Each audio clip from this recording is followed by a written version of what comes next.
একটা মেয়ে বালিশের নিতে 7টা সিম কার্ড ক্লাস 6-এ পড়ে। হাসেন না, বাস্তব কথা। সিমে আবার লেখছে BTS মামুন, মানে আপনারা এলে প্রত্যেকটা সিমে ইংরেজির একটা করে অক্ষর লিখে রাখছেন, এর তো বুঝবেন না। মেয়েকে জিজ্ঞাসা করলে এগুলো কি, এস কে টি কে, এগুলো কি? তখন বলছে এগুলো অ্যাঙ্গেলে নাম লেখা আছে। কি? এসতে সুমন, টিতে টিটুল, এমতে মামুন, বিতে বাদল। দেখছে? সকাল থেকে বাদল কল দেয়, কল ঢোকে না। সন্ধ্যার পরে কল রিসিভ হয়েছে, তখন বলতে হ্যাঁ বাড়িতে মা বাবা ছিল ওই জন্য কল দিতে পারিনি। এদিকে যে আরো 6 জনাক সময় দিছে, এর সিরিয়াল যে 7 নাম্বার, এই মফিজ জানেই না। এটা হলো এখন দুনিয়া ভাই, হাসেন না। এক একটা ছেলের যে কয়টা প্রেমিকা ওই নিজেও জানেন। আজকের কথাটা তোমরা মনে রাখবা, সামনের দিকে যায় আর মেয়েদের ছলনার ফাঁদে পা দিবা না। ওরা ছেলেদের ভালোবাসে না, ওরা ছেলেদের মন নিয়ে ব্যবসা বাণিজ্য করে, যে যত দামি গিফট দেয় তারে তত বেশি ভালোবাসে। ওরা আসলে ছেলেদের ভালোবাসে না, ওরা এখন ভালোবাসার নামে দোকান খুলছে। কথা বোঝা গেল? ছেলের হাতে টাচ মোবাইল দিয়েছে, রাতের বেলা, রাতের 2টা 1টার দিকে ল্যাপের ভিতরে ঢুইকা দরজাটা লাগায়া দিয়ে অশ্লীল ভিডিও দেখে, উল্টা পাল্টা গান শোনে। কথা বলেন না? ছেলে মেয়ের হাতে কখনো টাচ মোবাইল দিবেন না, বিবাহের পরে ওরা কিনে নেবে। কথা কয় না? আপনি কিনে দিনে পাপের ভাগী হবে না। ও যত উল্টা পাল্টা ভিডিও দেখবে আর পার্সেন্টেজ আপনিও পাবেন। ছেলে দেখে ভিডিও, বাপের অ্যাকাউন্টে পাপ জমা হচ্ছে। সুবহানাল্লাহ না? যুবক, বিয়ের আগে কোনো প্রেম প্রীতি অবৈধ সম্পর্ক করা যাবে? বিয়ের আগে কোনো ধরনের প্রেম প্রীতি ভালোবাসা করা যাবে? আজকে 20 বছর বয়স হয়নি, ছেলে বাড়িতে এসে আব্বা উত্তরপাড়া লাকিকে আমি কথা দিয়েছি, রাজি থাকলে 1 চাপুর, না হলে 2 চাপুর। পিতামাতা রাজি হয় না, পালিয়ে যা বিয়ে করে। আর 3 মাস পরে ওর ভালোবাসা আল্লাহ ভেঙে ফেলে যায়। মনে রাখবা, পিতামাতার অবাধ্য হয়ে যারা পিতামাতার মনে কষ্ট দিয়ে ব্যথা দিয়ে বিয়ে করবা, এরা জীবনে কোনোদিন সুখী হতে পারবা না। মা বাবার দোয়া আছে যেখানে ভাগ্য খুলবে সেখানে, মুরব্বীদের দোয়া আছে যেখানে বরকত আছে সেখানে। কোন কোন যুবক বিয়ে করনি হাত তুলে বলো, মা বাবার পছন্দের মেয়েকে বিবাহ করবা। কোন কোন যুবক বিয়ে করনি হাত তোলা, হাত তোলা। একজনের জিজ্ঞেস কি ভাতিজা দিনকাল, কয় হুজুর মেলা। কি করছে মেলা মানে?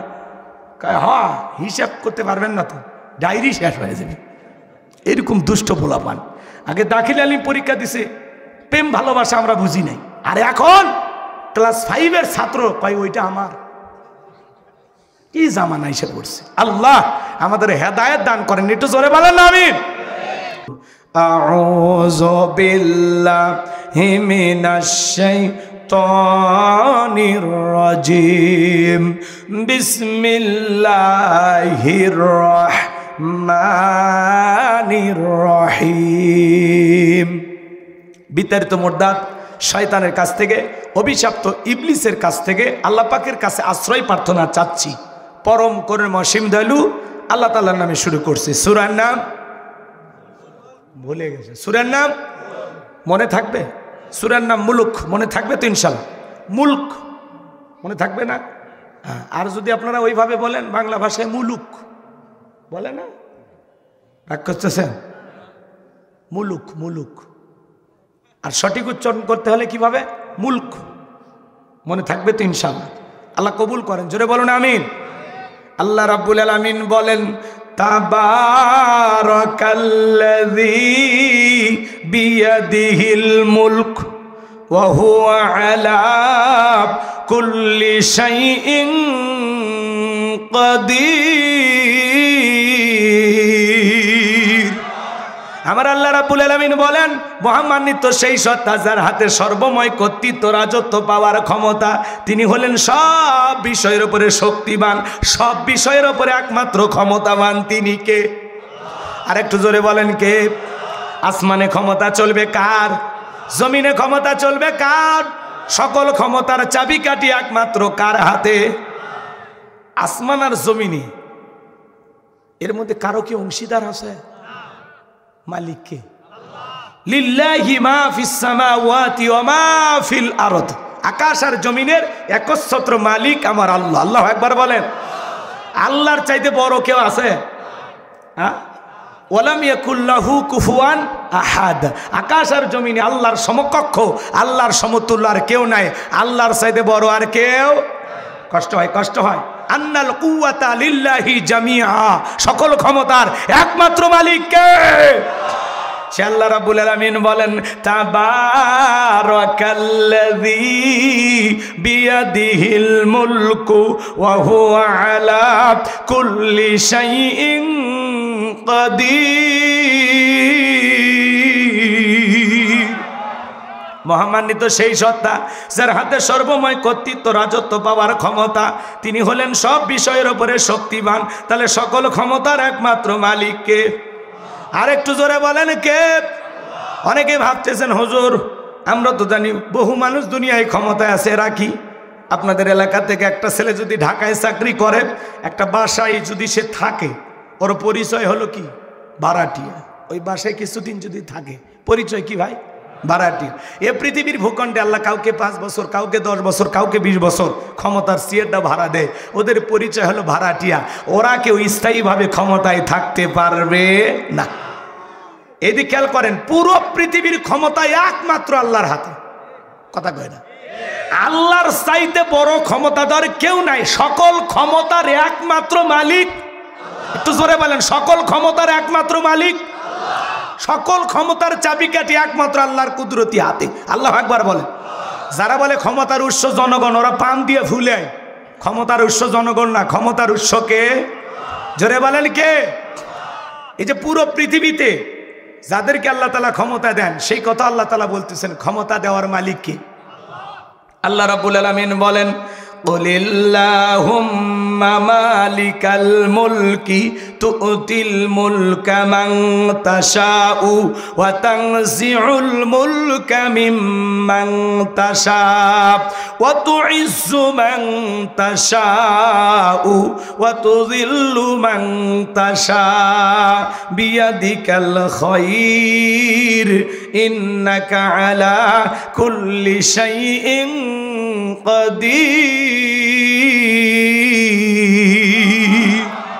সূরা আলে ইমরান আয়াত নাম্বার 26 আমার আল্লাহ রাব্বুল আলামিন জানিয়ে দিলেন, রাজত্ব দেওয়ার মালিক আমি আল্লাহ, ক্ষমতার চেয়ারে বসানোর মালিক কে? একটু চিল্লায়ে বলেন তো কে? ক্ষমতার চেয়ারে বসানোর মালিক কে? কাউরে ক্ষমতা দিলে যে সম্মান দেওয়া হলো এমনটা নয়। ক্ষমতার সম্মান দুইটা ভিন্ন জিনিস। কথা কয় না? এই পৃথিবীর জমিনে অনেক মানুষকে আল্লাহ ক্ষমতার চেয়ারে বসায়ও লাঞ্ছিত করেছেন। যারা ক্ষমতার চেয়ারে বসে দাম্ভিকতা অহংকার করে, এমনও মানুষ পৃথিবীতে এসেছিল ক্ষমতার চেয়ারে বসে বাড়াবাড়ি করার কারণে আল্লাহ জুতার বাড়ি খাওয়ায় ক্ষমতার চেয়ার থেকে নামাইছে। জুতার বাড়ি খাওয়ায় দুনিয়া থেকে বিদায় করেছে। শ্রীলঙ্কার দিকে তাকায় দেখলেন না? জনগণের সাথে জুলুম করার কারণে, অত্যাচার করার কারণে জনগণ নেতাকে বাগে পায়া কাপড় খুলে ক্ষমতার চেয়ার থেকে নামাইছে। ভাগ্যিস ভালো সেদিন হাফ প্যান্ট পরা ছিল। কথা কন না কে? এই জন্য ক্ষমতা এটা কার দেয়া নিয়ামত? জোরে বলেন। যারা মনে করে ক্ষমতা আল্লাহর দেয়া নিয়ামত আর জনগণের দেয়া আমানত, নিয়ামত পেয়ে আল্লাহর শুকরিয়া আদায় করে আর জনগণের আমানত সঠিকভাবে বুঝিয়ে দেয়, ইতিহাসের সোনালী পাতায় তাদের নাম লেখা থাকে। যারা ক্ষমতার চেয়ারে বসে আদল ইনসাফ প্রতিষ্ঠিত করে, ন্যায় বিচার কায়েম করে, মানুষের অধিকার প্রতিষ্ঠিত করে, আল্লাহর জমিনে আল্লাহর দ্বীনকে কায়েম করে, ইতিহাসের সোনালী পাতায় তাদের নাম লেখা থাকে।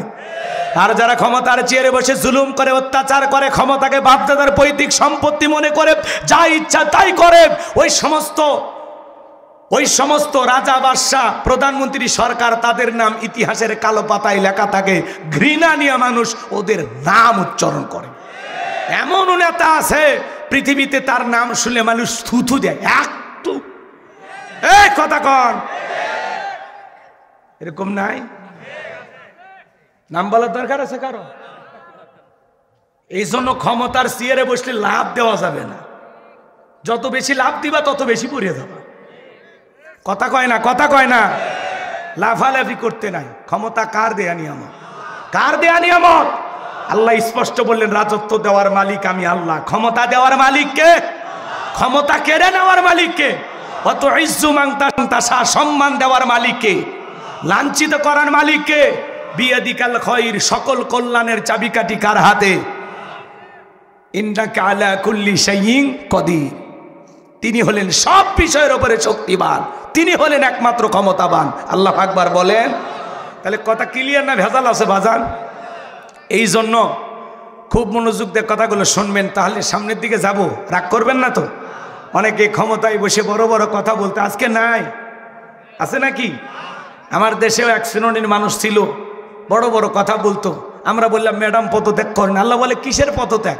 এরা যে অন্যায় অপরাধ করেছে, শুধু পদত্যাগ না, আমি আল্লাহ এদেরকে দেশ ত্যাগ করতে বাধ্য করব। কথা বলেন ঠিক কি না?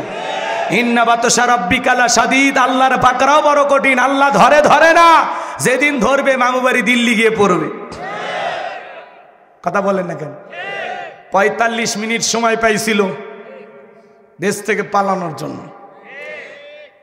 যারা ক্ষমতার চেয়ার হারিয়ে আজকে পাগল পারা হয়েছে, তাদের 1 নাম্বার অপরাধ ছিল তারা এদেশের আলেমদেরকে লাঞ্ছিত করেছিল, এদেশের সাধারণ মানুষের ওপরে গুলি চালিয়েছিল, এদেশের নিরীহ মানুষদেরকে মিথ্যা মামলা হামলা দিয়ে অন্ধ মানুষকে পর্যন্ত মামলার আসামি বানিয়েছিল। এই সরকারের পতন হওয়ার পিছনে একমাত্র কারণ ওলামা ইকরামদের শরীরে হাত দেওয়া, আলেমদেরকে লাঞ্ছিত করতে গিয়ে আজকে তারা পুরো জাতির সামনে, পুরো বিশ্বের সামনে লাঞ্ছিত হয়েছেন। কথা বলে ঠিক এরা?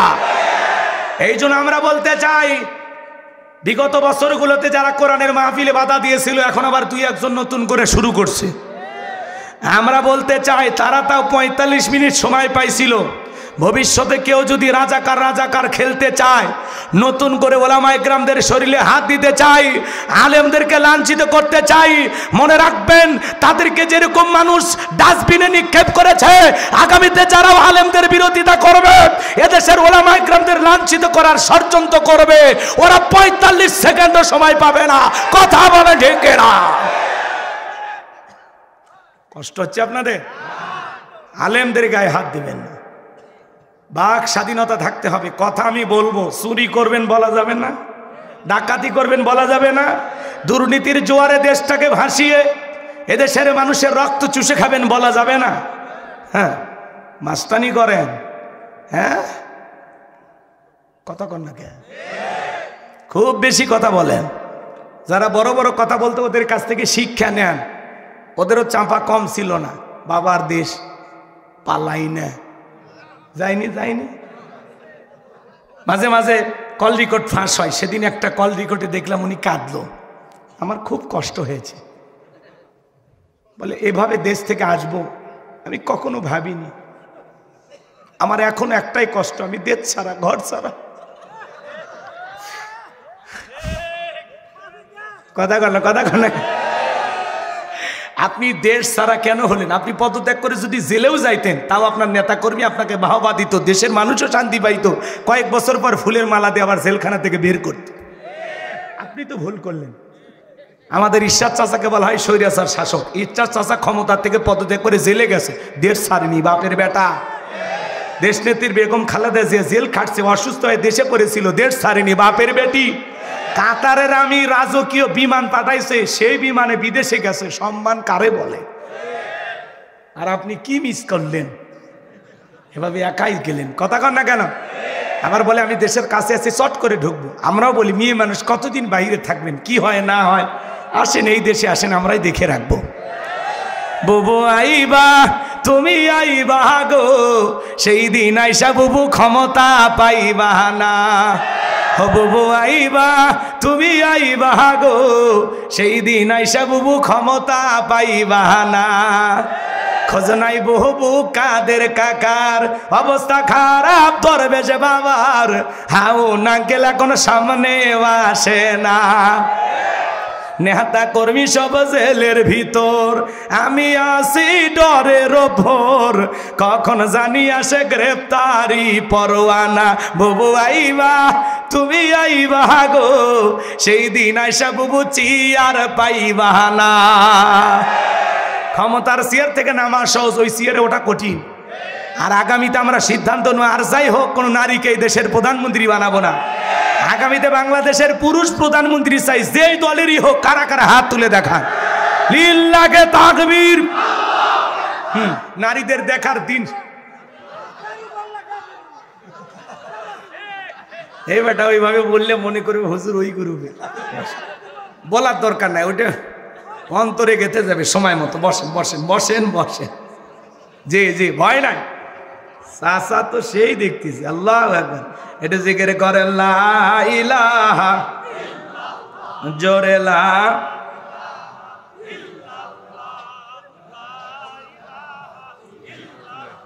জোরে লা ইলাহা,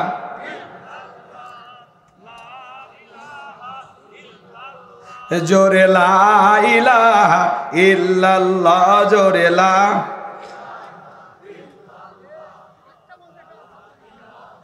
ইল্লাল্লাহ, জোরে লা ইলাহা। কার হুকুমে ভাদ্র মাসে গাছে পাকে তাল, তেঁতুলেতে টকের ফসল, মরিচেতে ঝাল। লা ইলাহা ইল্লাল্লাহ, জোরে লা,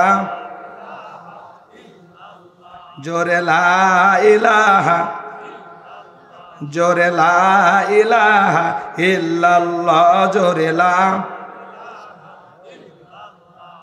লা ইলাহা ইল্লাল্লাহ, জোরে লা ইলাহা ইল্লাল্লাহ, জোরে লা ইলাহা, জোরে লা ইলাহা, লা ইলাহা ইল্লাল্লাহু মুহাম্মাদুর রাসূলুল্লাহ সাল্লাল্লাহু আলাইহি। কি কষ্ট পাচ্ছেন আপনারা? কিভাবে চলবি না দোয়া করব? কেবল তো শুরু করতেছি, আলোচনা শুরুই হয়নি এখন, রাগ করতেছেন আমার ভাইয়েরা? আমার আল্লাহ রাব্বুল আলামিন বলেন তাবারাকাল্লাযী বিয়াদিহিল মুলকু ওয়া হুয়া আলা কুল্লি শাইইন কাদির। মহামান্বিত সেই সত্তা যার হাতে সর্বময় কর্তৃত্ব, রাজত্ব পাওয়ার ক্ষমতা, তিনি হলেন সব বিষয়ের উপরে ক্ষমতাবান। বলেন আল্লাহু আকবার। তাহলে আমি যে কথা বলতে যাচ্ছিলাম বাজান, পুরো পৃথিবীর ক্ষমতার একমাত্র মালিককে। এই পৃথিবীর ভূখণ্ডে আল্লাহ পাক 4 জন মানুষকে পুরো পৃথিবীর ক্ষমতা দিয়েছিলেন। জোরে বলেন কয়জন? 4 জন মানুষকে আল্লাহ পুরো পৃথিবীর রাজত্ব পাওয়ার ক্ষমতা দিয়েছিলেন। পুরো পৃথিবীর ক্ষমতা দূরের কথা, ছোটখাটো পাতির নেতার গরম এলাকায় থাকা যায় না। কথা বলেন না কেন? কথায় কথা বলে আমার জিনিস আছে না নাই? এখন কিন্তু না, আগে ছিল। আবার যদি নতুন করে ওই রকম গ্রুপ জন্ম নেয়, ওদের শিক্ষা নেওয়া উচিত, অবস্থা কিন্তু ভালো হবে না। রাগ করতেছেন মনে হয় আপনারা? আর কোনো পাতি নেতার জন্ম বাংলাদেশে হোক আমরা চাই না। শোনেন, বিশ্বনবীর জামান একটা পাতি নেতার আগমন হয়েছিল, ওর নাম ছিল মহাবীর আমর। রাগ করবেন না, 2 মিনিটে ঘটনাটা বলে সামনের দিকে যাব বাজান। এই মক্কার মহাবীর আমার বিশ্ব নবী হিজরত করে মদিনায় চলে গেছেন। নবী আমার মক্কার কাফেরদেরকে নিয়ে কোনো মাথা ব্যথা নাই, কোনো টেনশন নাই। কিন্তু এই মহাবীর আমার এরা চিন্তা ভাবনা করতেছে, না জানি ভাতিজা মোহাম্মদ মদিনায় যা কি করতেছে, টেনশনে এদের ঘুম আসে না। এই জন্য মক্কার মহাবীর আমার প্রতিমার সামনে দ্বারা শপথ গ্রহণ করে বলল, যতক্ষণ আব্দুল্লাহর বটা মোহাম্মদ সাল্লাল্লাহু আলাইহি সাল্লামের দেহ থেকে কাল্লাটা না ফেলাইয়া দিতে পারবো, ততক্ষণ পর্যন্ত আমি এক ফোঁটা পানিও পান করব না। জোরে কন্যা উযুবিল্লাহ। মন দিয়ে কথাগুলো শুনবেন বাজান। নবীর যে দেহ থেকে কাল্লাটা ফেলাইতে চায়, আমার নবীকে আর পাকাতানে মই দিছে, ওর বাড়িতে চুরি করতে গেছে।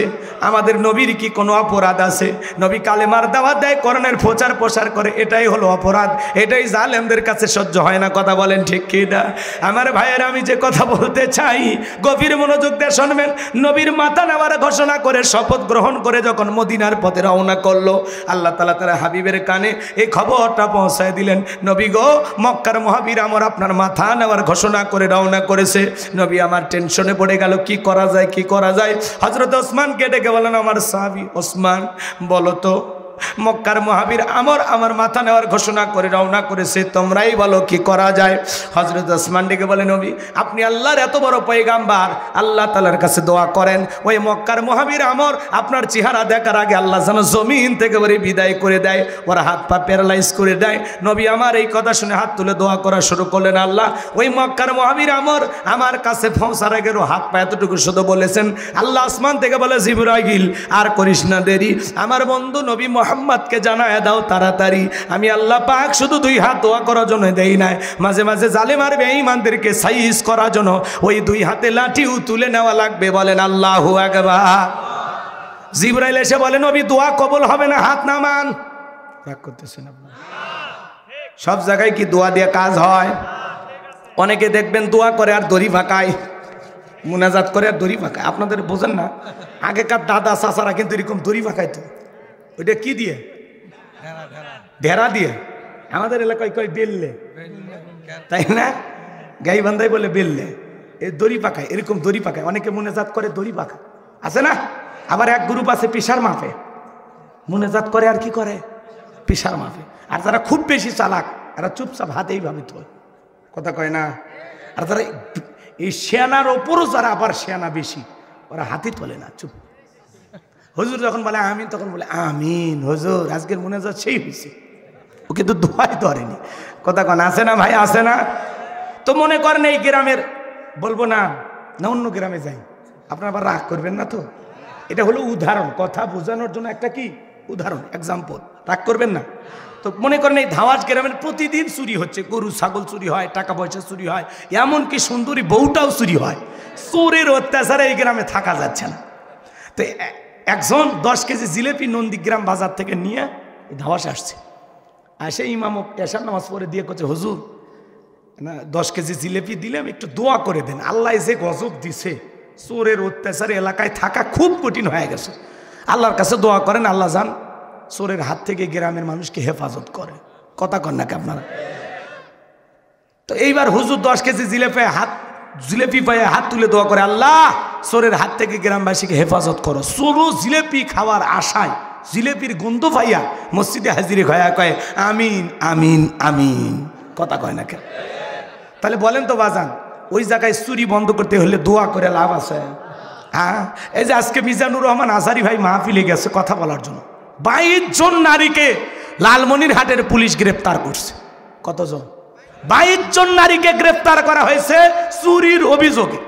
কয়েকজন নারী গলার চেন হারিয়েছে, মোবাইল হারিয়েছে, থানায় জিডির হিরিক, কথা কয় না কেন?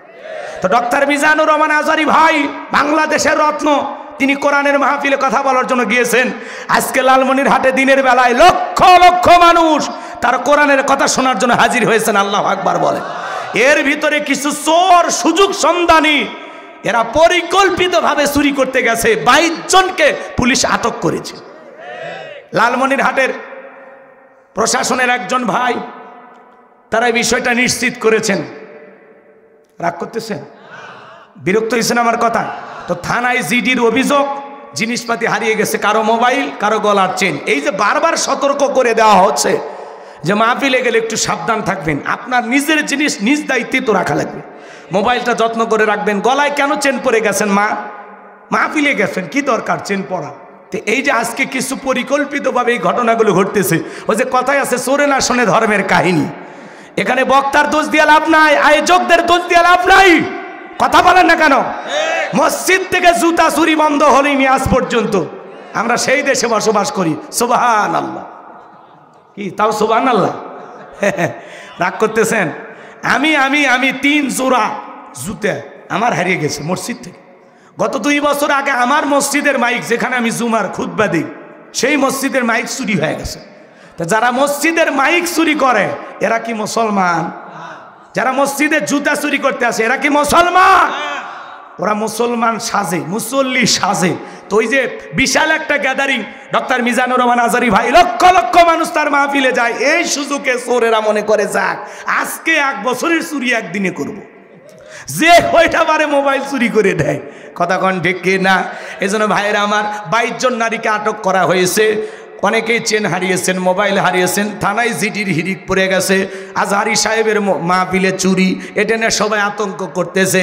আমরা বলতে চাই আজহারি ভাইয়ের মাহফিলে চুরি, এই দায়ভার কমিটির না, এই দায়ভার কোনো বক্তার না, এই দায়ভার আয়োজকদের দিয়েও লাভ নাই। কিছু দুষ্ট মানুষ আছে, ওরা যাত্রার প্যান্ডেলে চুরি করে, গানের কনসার্টেও চুরি করে, ওয়াজ মাহফিলেও চুরি করে, সুযোগ পাইলে মসজিদ মাদ্রাসায় চুরি করে।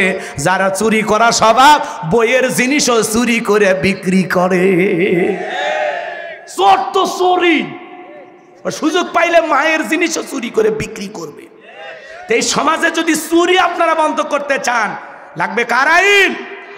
ওই যে বললাম, এই সমাজে শোনেন, ধাওয়াসের ইমাম সাহেব যদি বলতো যে যুবকেরা জিলেপি খাবে, দোয়া কইরা মিলাদ পইরা চুরি বন্ধ করা যাবে না, তোমরা যদি এই গ্রামের ধন সম্পদ, টাকা পয়সা, গরু ছাগল, স্ত্রী সন্তান, দামি দামি চেন, স্বর্ণ অলংকারকে হেফাজত করতে চাও, তাহলে এই গ্রামে ঢোকার 4টা রাস্তা আছে।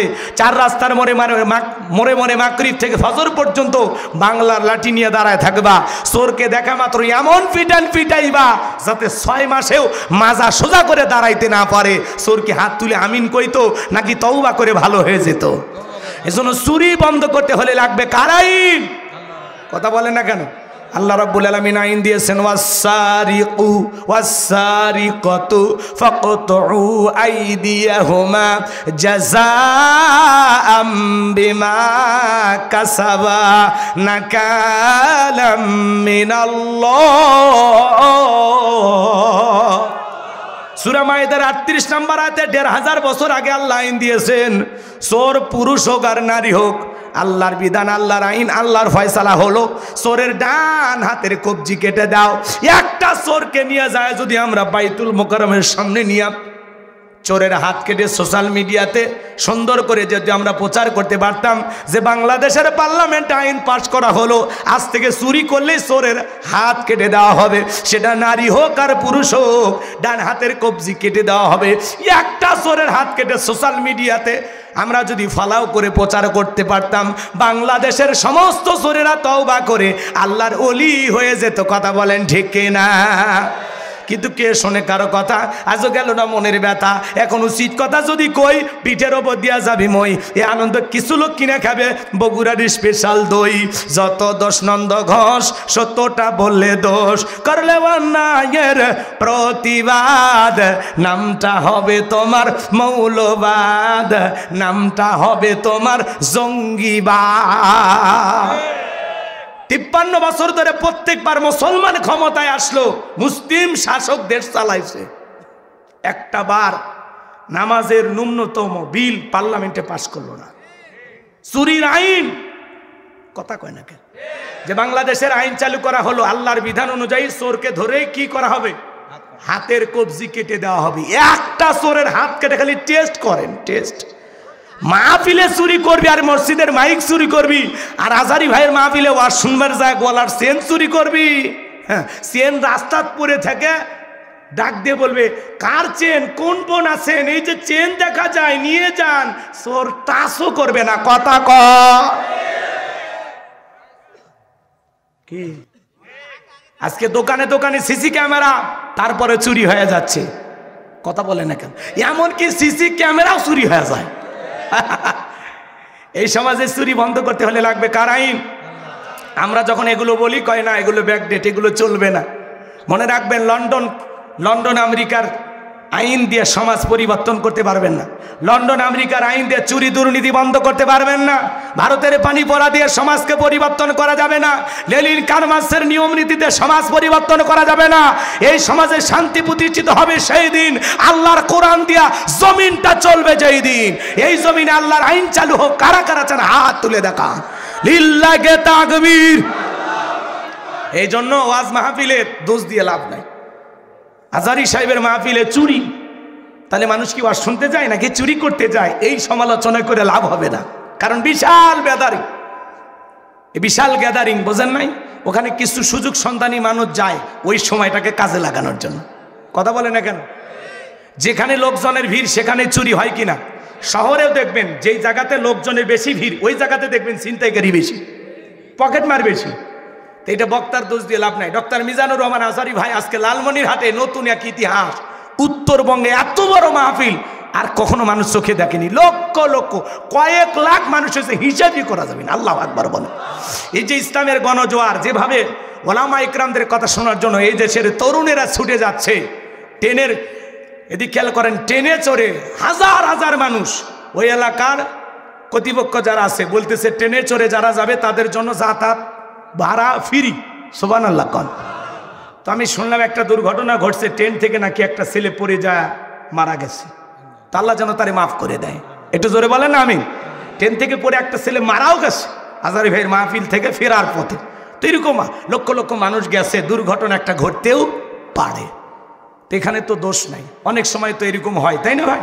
তো এই জন্য চুরি হচ্ছে, মোবাইল চুরি হচ্ছে, স্বর্ণের চেন চুরি হচ্ছে, এগুলো নিয়ে যারা আলোচনা করতেছেন আমরা বলতে চাই ভাই এগুলো বন্ধ হবে সেই দিন এই জমিনে আল্লাহর আইন দিয়ে বিচার করা হবে যেই দিন। চোরের আইন আল্লাহ দিয়েছেন, খালি বিচার করে দেখেন সমস্ত চোরেরা তওবা করে আল্লাহর ওলি হয়ে যাবে। কথা বলেন ঠিক কিনা?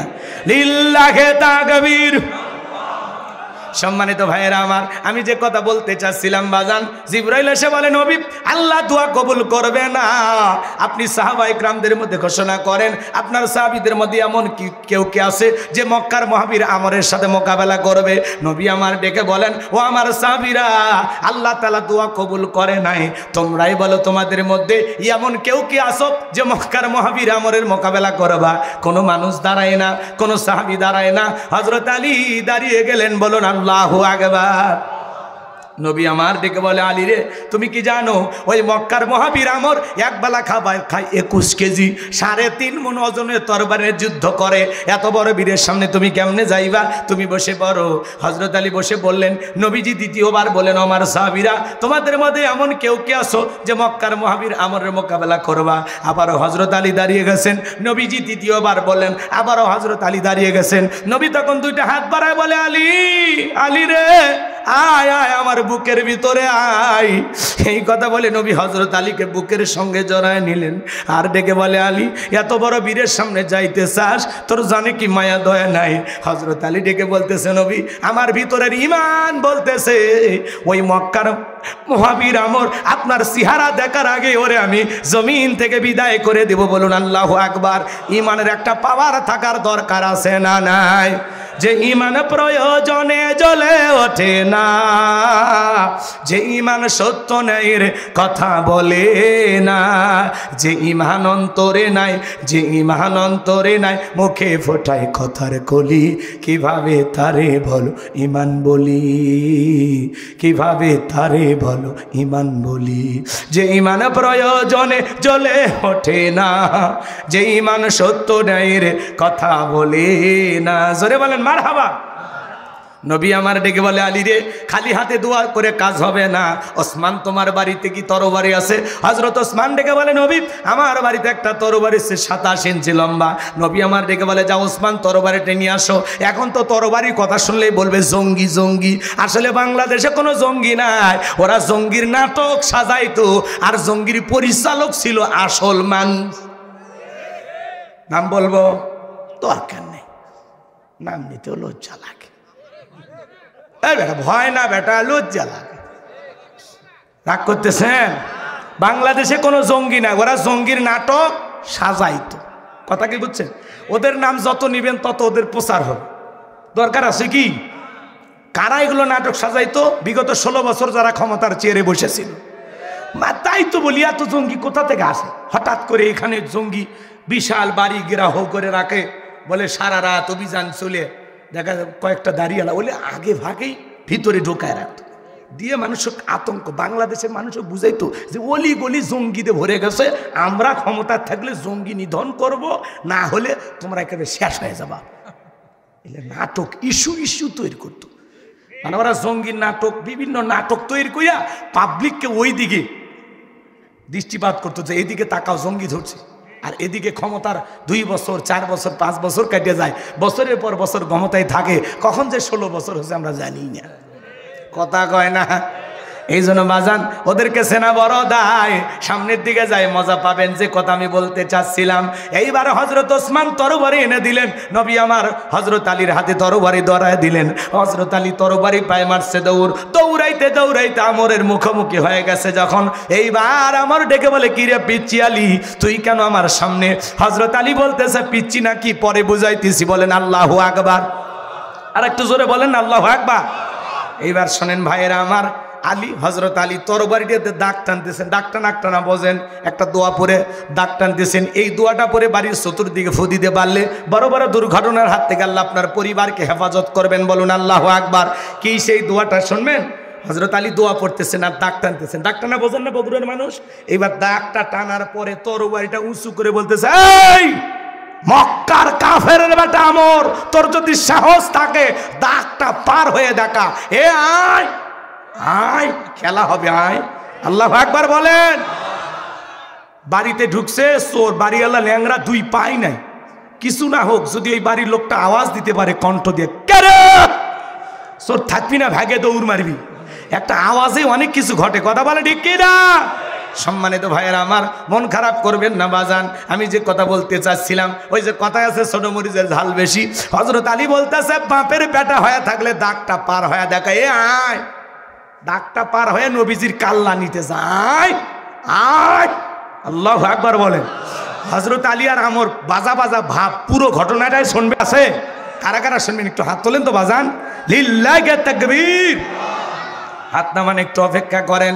আমি যে কথা বলতে চাচ্ছিলাম বাজান, পুরো পৃথিবীর ক্ষমতা আল্লাহ কয়জনকে দিয়েছিলেন? জোরে বলেন কয়জন? 4টা আঙ্গুল তুলে বলেন তো কয়জন?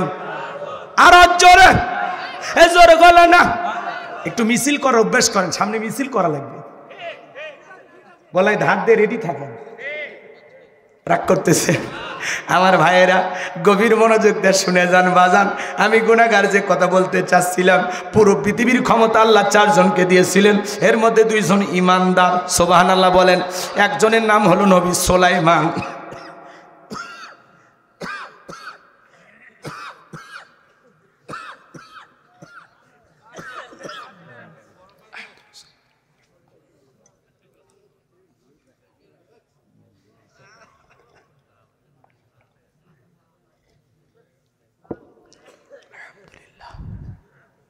সম্মানিত ভাইয়েরা আমার, আমি যে কথা বলতে চাচ্ছিলাম, হৃদয়ের কান পেতে কথাগুলো শোনেন। 2 জন ইমানদার, এর মধ্যে একজন নবী সুলাইমান, যাকে আল্লাহ রাব্বুল আলামিন পুরো পৃথিবীর রাজত্ব পাওয়ার ক্ষমতা দিয়েছিলেন। নবী সুলাইমান আলাইহিস সালামকে আল্লাহ পাক এমন এক রাজত্ব দান করেছিলেন বাজান, পৃথিবীর আর কোনো মানুষকে এরকম রাজত্ব আল্লাহ তাআলা দান করে নাই। চিৎকারে মেরে বলুন সুবহানাল্লাহ। নবী সুলাইমানকে আল্লাহ পাক তক্তের একটা সিংহাসন দিয়েছিল, বাতাসকে অর্ডার করা মাত্রই যেখানে ইচ্ছা সেখানেই বাতাস উড়িয়ে নিয়ে যাইতো, বলুন সুবহানাল্লাহ। রাগ করেন নাকি আপনারা? এখন জাহাজ গাড়ি হাওয়ায় চলে, ওগো কলেরই বিধান, একদিন বিনা কলে হাওয়ায় চলতো নবী সুলাইমান, মোরা সেই মুসলমান। এখন জাহাজ গাড়ি হাওয়ায় চলে, ওগো কলেরই বিধান, একদিন বিনা কলে হাওয়ায় চলতো নবী সুলাইমান, মোরা সেই মুসলমান। জোরে বলেন মারহাবা। নবী সুলাইমানের রাজত্বের কাহিনী যদি বলতে চাই 2-3 ঘন্টা সময় লাগবে, ওইদিকে আমার যাওয়ার সুযোগ হবে না। 1 নাম্বার, নবী সুলাইমান আলাইহিস সালামকে আল্লাহ পাক পুরো পৃথিবীর রাজত্ব বাদশাহী ক্ষমতা দান করেছিলেন। 2 নাম্বার, বাদশাহ জুলকারনাইনকে আল্লাহ পাক পুরো পৃথিবীর রাজত্ব পাওয়ার ক্ষমতা দিয়েছিলেন। এই বাদশাহ জুলকারনাইনকে আল্লাহ পাক 1 নয় 2 নয় পৃথিবীর ভূখণ্ডে 1600 বছর হায়াত দিয়েছিলেন, বলুন সুবহানাল্লাহ। ইয়াজুজ মাজুজের ঘটনা আপনারা শুনেছিলেন, যে বিশাল প্রাচীর নির্মাণ করে দিয়েছিলেন যেই বাদশাহ, সেই বাদশার নাম বাদশাহ জুলকারনাইন। আল্লাহু আকবার। সেই ইতিহাসগুলো আমি আজকে আর বলবো না আপনাদের সামনে, বলতে গেলে লম্বা হয়ে যাবে, সারা রাত আলোচনা করে শেষ হবে না। তাহলে 2 জন ইমানদার, একজনের নাম নবী সুলাইমান, আর একজনের নাম বাদশাহ জুলকারনাইন। আর 2 জন কাফেরকে আল্লাহ পাক পুরো পৃথিবীর রাজত্ব বাদশাহী দান করেছিলেন। এর মধ্যে একজন কাফেরের নাম বাদশাহ বখতেনাসর। জোরে বলেন কি নাম? বাদশাহ বখতেনাসর।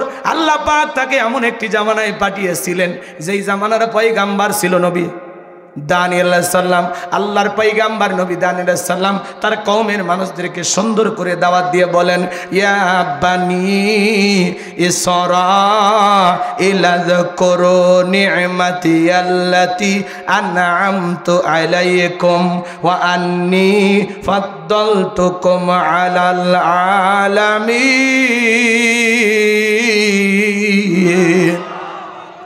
আল্লাহ নবী দানিয়েল আলাইহিস সালাম ডেকে বলে, ও বনি ইসরাইলের উম্মতেরা, তোমাদের বাপদাদা কৃতদাস ছিল, মানুষের বাড়িতে গোলামি করত, মানুষের বাড়িতে চাকরের কাজ করত। সেই গোলামির জিন্দেগি থেকে আল্লাহ পাক তোমাদেরকে মুক্ত করেছেন, স্বাধীন করেছেন। বিদায় দাম্ভিকতা করো না, অহংকার করো না, গাছের পূজা করো না, মাছের পূজা করো না, চন্দ্রের পূজা করো না, একমাত্র আল্লাহর ইবাদত করো। আল্লাহর পয়গম্বর দানিয়েল আলাইহিস সালাম সুন্দর করে তার দাওয়াত দেয়, দিনে দাওয়াত দেয়, রাতে দাওয়াত দেয়, সকালে দাওয়াত দেয়, সন্ধ্যায় দাওয়াত দেয়। কোনো মতেই তারা দাওয়াত গ্রহণ করলো না। আল্লাহ নবী দানিয়েল আলাইহিস সালামের দাওয়াত তারা ঘৃণা ভরে প্রত্যাখ্যান করলো। আল্লাহর নবী দানিয়েল আলাইহিস সালাম দাওয়াত দিতে দিতে ক্লান্ত হয়ে ডেকে বলে, ও কওমের মানুষেরা, শুনে নাও, জেনে নাও, কোন জাতির মানুষ যদি দাম্ভিকতা করে, অহংকার করে, খোদাদ্রোহী হয়ে যায়, আল্লাহ পাক তখন ওই জামানার মানুষের উপরে দুই ধরনের আযাব আর গজব পাঠায়। এক নাম্বার হলো আসমান জমিনের গজব আর আযাব দিয়া আল্লাহ তাদেরকে ধ্বংস করে দেয়, আর না হয় তাদের ভাগ্যে জালেম শাসক পাঠায়া দেয়। দেশের জনগণ হবে যেমন, নেতাও হবে তেমন। আমি কি একটু তুলে ধরবো? সামনে গেলে মজা পাবেন। সম্মানিত ভাইয়েরা আমার, আল্লাহ নবী দানিয়েল আলাইহিস সালামের দাওয়াত যখন তারা গ্রহণ করলো না, তখন আল্লাহ পাক ওই বনি ইসরাইল উম্মতদেরকে সাইজ করার জন্য বাদশা বক্তে নাসরকে পাঠায়া দিল। বনি ইসরাইল উম্মতরা ছিল ঠেটা, সহজে কথা বিশ্বাস করতো না।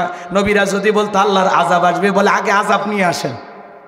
খুব চালাক ছিল, কথা কি বুঝছেন? নবীর কথা যখন কর্ণপাত করলো না, তখনই আল্লাহ পাক বাদশা বক্তে নাসরকে তাদের ঘাড়ে চাপায়া দিল। বাদশা বক্তে নাসর ক্ষমতার চেয়ারে বসার পরে হাজার হাজার নিরপরাধ মানুষদেরকে জেলখানায় বন্দি করলো। শুধু তাই নয়, আল্লাহ নবী দানিয়েল আলাইহিস সালামকেও জেলখানায় বন্দি করেছে এবং তার ৭০,০০০ উম্মতকেও জেলখানায় বন্দি করেছে। তাহলে নবী মানুষ কোন জায়গা? একটু আসতে বলেন, শুনলে তো আপনাদের ধরে নিয়ে যেতে পারে না। বলেন না একটু জোরে, নবী কোন জায়গায়? তো নবী যদি জেলখানায় যায়, আজকে যারা নাইবে রাসূলের ভূমিকা পালন করবে, কোরআন সুন্নাহর হক দাওয়াত দেবে, সঠিক পথে মানুষকে আহ্বান করবে, তাদেরকেও মাঝে মাঝে নবীদের মতো জেলখানায় যাওয়া লাগবে। কারণ নবী নাই তো, এই নাইবে রাসূলদেরকে ওরা টার্গেট করবে। যখন দেখবে এদের কথা শুনে লক্ষ লক্ষ মানুষ আসে, তখন তাদের বিরুদ্ধে ষড়যন্ত্র করবে, মিথ্যা অপবাদ দিয়া জেলখানায় পাঠানোর ষড়যন্ত্র করবে। কোন শয়তানও বিশ্বাস করবে না যে আল্লামা সাঈদী হুজুর ধর্ষণ করতে পারে। তিনি নাকি ৩০০ নারীকে ধর্ষণ করছে। এক নারীকে সাক্ষী হিসেবে আদালতে নিয়ে আসা হয়েছিল। তাকে বলা হয়েছে, এই হুজুর বলে, হ্যাঁ, তো তোমার জন্ম কত সালে? কয় ৭৫ সাল। জন্ম ৭৫ সালে, ধর্ষণ হয়েছে ৭১ সালে। স্বপ্নেও সম্ভব। রাগ করতেছেন আপনারা? বিশ্বনবীকে শিয়াবে আবু তালেবের ভিতরে ৩ বছর তারা বন্দী করে রেখেছে। কথা বলে না কেন? পৃথিবীর শ্রেষ্ঠ মানুষটা গাছের লতা পাতা খেয়ে জীবন ধারণ করেছিলেন। সেই রসুলের রেখে যাওয়া পথে যখন ওলামা ইকরাম ডাকে, শিয়াবে আবু তালেবের রসুল ৩ বছর ছিলেন। আর আমাদের কোরআনের পাখি আল্লামা সাঈদী হুজুরকে ওরা ১ নয় ২ নয় ১৩ বছর বন্দী করে রাখলো। ভারতের ইশারায় পরিকল্পিতভাবে তাকে হত্যা করে বিদায় করা হয়েছে। কথা বলে ঠিক না? কি হাসিটা দিল, এখনো ভুলতে পারি না আমরা। কি হাসি! এই হাসি দেওয়া মানুষ এইভাবে চলে যেতে পারে, এটা মানা যায় না।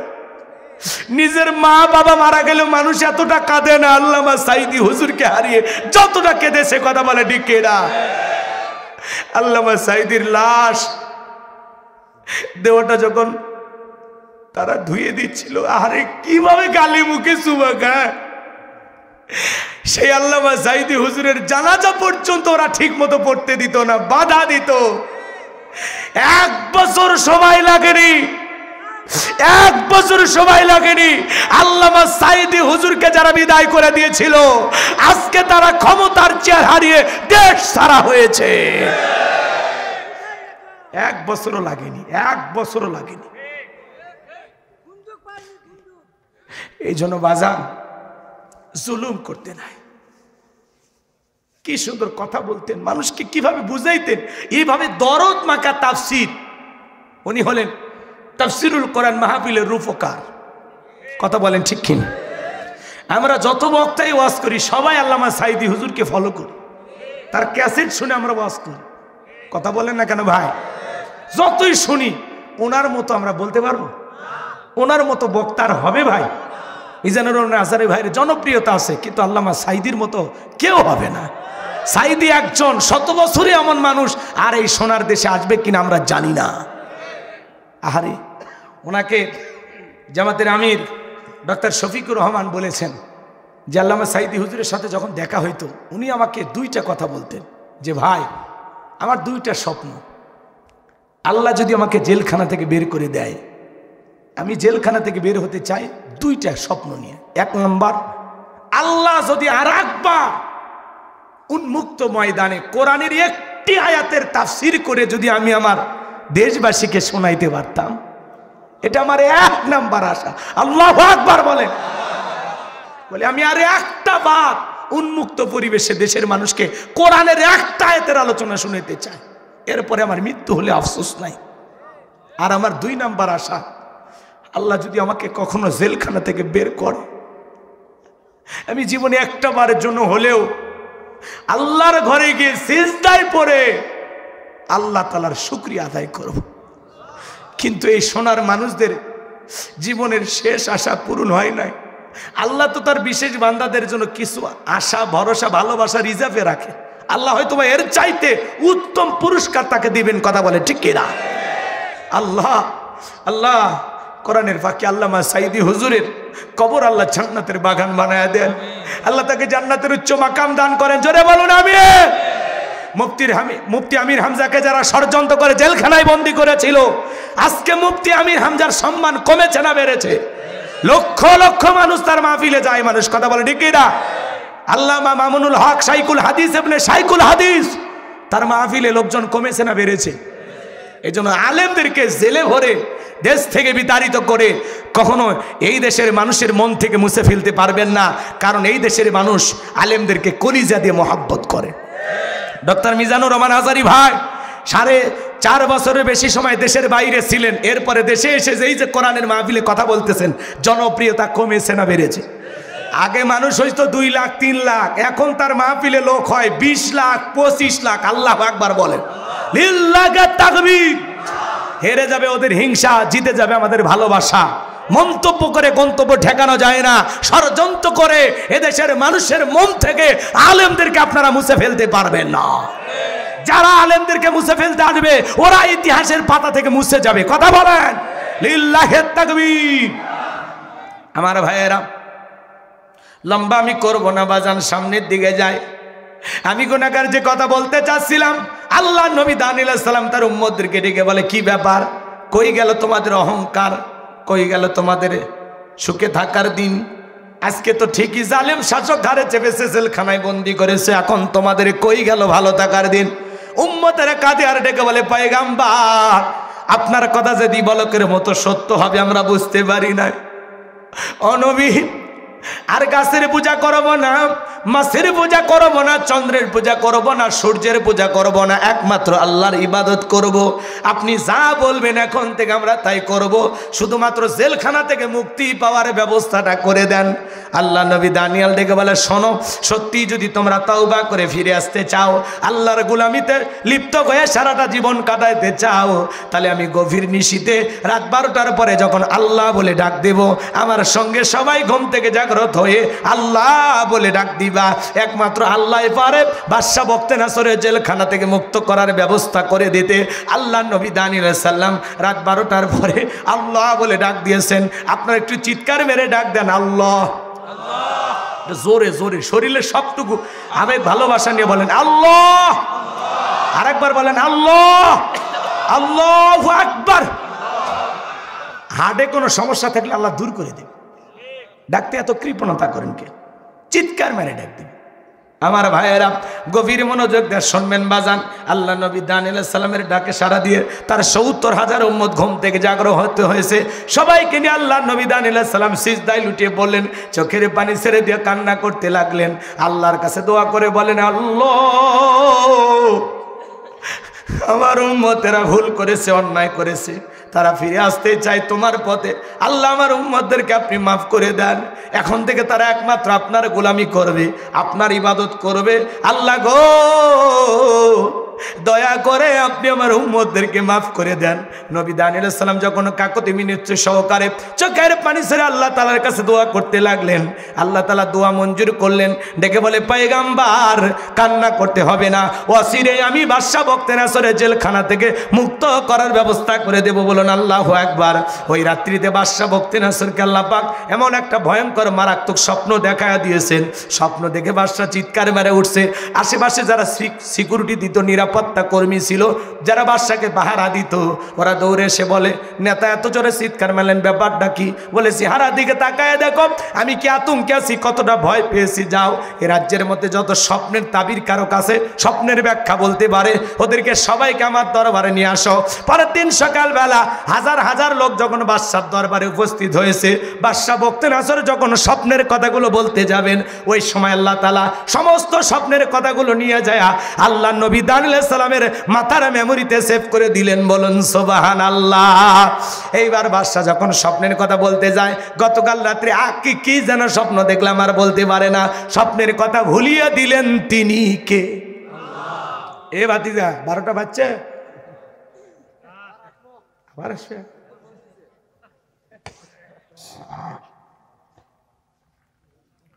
রাগ করতেছেন আপনারা?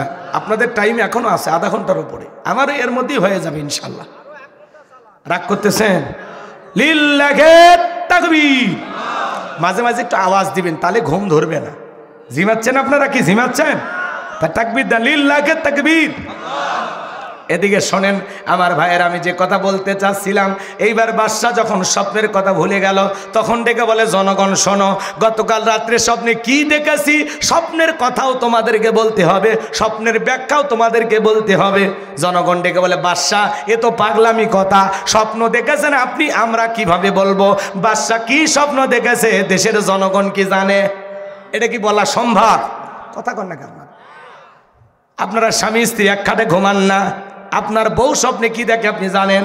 আপনার বউ যদি আপনার বাদ দিয়ে আর একটা ছেলের হাত ধরিয়া পার্কে যা ঘোরাঘুরি করে, টের পাইলে কি করতেন? ইরে বাবা, চাষা মানে পিট যাবা। ঠিক, যদি টের পাই লাঠি দিয়ে পিটাবে চাষা। বউ মারবেন না, বউ মারার জিনিসটা ভালোবাসার জিনিস। কথা কয় না, কথা কয় না জি। বউয়ের মুখে মারবেন না, পিঠে মারবেন না, মাথায় মারবেন না, পেটে মারবেন না। বইয়ের মারার জায়গা কই? মাজা থেকে নিচ পর্যন্ত। কি দিয়া? কোদালের দা, রড না, 1 বিঘাত মেসোয়াক পরিমাণ। কথা কি বুঝতে পারতেছেন? কারো বউ যদি মোটা হয় আর ওই পান্টি নিয়ে যদি মারবে যান, ও একটু হাসি দিবে, ওরে যতই বিটান ও বলবে কাতুকুতু লাগতেছে। কথা কন ঠিক না? তার মানে বউ মারার জিনিস না। আল্লাহ বলেন, তুমি যে তোমার বউকে পিটাইলা, রাতের বেলায় কি তুমি তোমার স্ত্রীর কাছে যাবে না? তখন কি তোমার লজ্জা করবে না? তার মানে কি? বউ মারার জিনিসটা, বউ হলো ভালোবাসার জিনিস। আল্লাহু আকবার বলেন। যারা যৌতুক লোভী এরা বউকে পিটায়। এক বেয়াদব বউরে সেই কায়দায় পিটাইতেছে। মানুষকে কেন পিটায়? কয় পিটাবো না। এই বেহানারির বাবা 1.5 লাখ টাকা দেওয়ার কথা, মাত্র 1 লাখ টাকা দিয়েছে, আমি এখনো 50,000 টাকা পাই। ও শ্বশুর বাড়ির থেকে মানে হালখাতার টাকা পায়। এরকম লোক আছে না? নাই। আমি চট্টগ্রামের আজকে একটা ঐতিহাসিক বিবাহ দেখলাম, সোশ্যাল মিডিয়া আপনারা দেখেছেন, নিউজটা ছড়িয়ে পড়েছে, ভাইরাল হয়েছে। বিয়ে আপনার, খরচ আমাদের। কি অনুষ্ঠানটা দেখছেন না? কথা কয় না। বিয়ে আপনার, খরচ আমাদের। একটা ফাউন্ডেশনের উদ্যোগে থেকে 16 জন দম্পতির বিবাহের আয়োজন তারা করেছেন। আমাদের প্রিয় ভাই আব্দুল হাই মোহাম্মদ সাইফুল্লাহ ওই প্রোগ্রামে উপস্থিত ছিলেন। আল্লাহু আকবার বলেন। এই যে 16 জন দম্পতি তাদের বিবাহ সম্পূর্ণ করা হলো, এটা ওই সম্পূর্ণ ওই ফাউন্ডেশনের খরচ। তারা এদের বিবাহ করতে যা যা লাগে সব দিয়েছে। আলহামদুলিল্লাহ। কন এদের বসবাস করার জন্য যদি লাগে, আপনার প্রয়োজনে আসবাবপত্র, খাট তোষক যা যা লাগবে ঘর সাজায় দিয়েছে। আলহামদুলিল্লাহ বলেন। শুধু তাই নয়, কক্সবাজারে বিবাহ করার পরে বউকে নিয়ে যেন হানিমুন করতে পারে তার প্যাকেজও তারা দিয়েছে। আলহামদুলিল্লাহ বলেন। তাদের স্লোগান হলো, তারা কোন উদ্দেশ্যে বিবাহ দিয়েছে? যে বিয়ে আপনার, খরচ আমাদের। বিয়ে আপনার, খরচ আমাদের। তারা চাচ্ছেন যে সমাজে অনেক মানুষ আছে বিবাহ করতে পারে না খরচের অভাবে। আমরা একটু খরচ দিয়ে সহযোগিতা করলাম, তারা বিবাহ করলো। এই সুযোগে তারা চাচ্ছে যে ছেলেরা যাদের বিবাহ দিয়েছে তারা যেন মেয়ে পক্ষের কাছ থেকে কোনো যৌতুক দাবি না করতে পারে। যৌতুক হালাল না হারাম? জোরে বলেন না। তারা চাচ্ছে যে যৌতুক যে হারাম, এটা যে সমাজের একটা ব্যাধি, এই কারণে অনেক ফ্যামিলির বিবাহ হচ্ছে না। এই জন্য আমরা এই প্রথাটাকে বিলুপ্তি করতে চাই। সমাজে যেন আওয়াজ ওঠে, যৌতুক নেব না, যৌতুক দেব না। কথা বলে ঠিক কিনা? হে যুবক, একটা মা বাবা 16 বছর 18 বছর লালন পালন করে তার মেয়েটাকে তোমার হাতে তুলে দিচ্ছে, কলিজা ছিঁড়ে দিচ্ছে। বিবাহের দিনে বাবার মুখে হাসি নাই, কারণ যৌতুকের কারণে। মেয়ের বিয়েও দিচ্ছে, উল্টো 1-1.5 লাখ টাকা যৌতুক দেওয়া লাগতেছে। ওই বাবার মুখে কেমনে হাসি থাকে? কথা বলেন না কেন? এই জন্য খবরদার, যৌতুক নিকৃষ্ট, হালাল, এটা নেবেন না। কথা কয় নাকি আপনারা? কেন যৌতুক নিতে হবে? যারা যৌতুক নিয়ে বিয়ে করে এরা ছোট লোক। খবরদার, যৌতুক নিয়ে ছেলে মেয়ের বিবাহ দিবেন না। আবার তারা একটা বিষয় বলতেছেন যে কাবিন, মহরানা ছেলে পেলে জানো, এটাও আবার যেন জোর জবরদস্তি না হয় যে মেয়েকে এত টাকা কাবিন দিতেই হবে।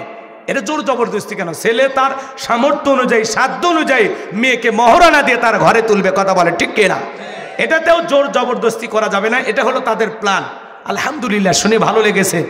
তারা ইসলামের এই 2টা স্লোগান সামনে রেখেছে যে স্ত্রীর হক মহরানা বুঝিয়ে দিয়ে ঘরে তুলতে হবে এবং যৌতুক নামের এই নিকৃষ্ট হালাল সমাজ থেকে বিলুপ্তি করতে হবে। কথা বলে ঠিক এরা?